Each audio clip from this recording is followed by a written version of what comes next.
高雄流行音乐中心暗时拢会固定点灯，卖配合活动会做灯光的展演。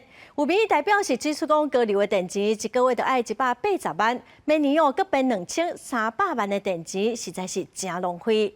文化局是解释讲，预算会增加，是因为电价起价咯。黄色阿米亚伫高雄流行音乐中心甲爱河湾的灯光之下，呈现出甲白日无同的气氛。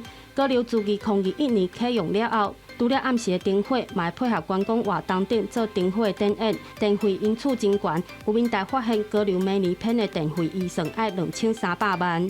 一个场馆一整年的电费需要2300万，我觉得是相当的不合理，因为毕竟这个都是使用到纳税人的钱哈。漂亮归漂亮，我们是不是应该回归到本质？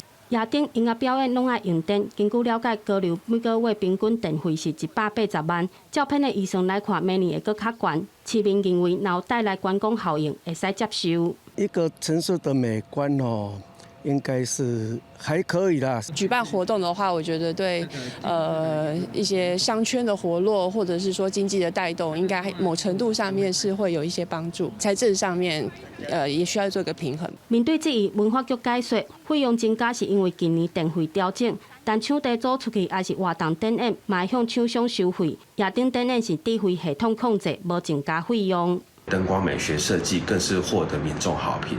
那每次呢，我们针对各种事件、节庆进行的灯光美学设计、色彩变化，是由灯具做变化，并不会特别增加其他的预算跟费用。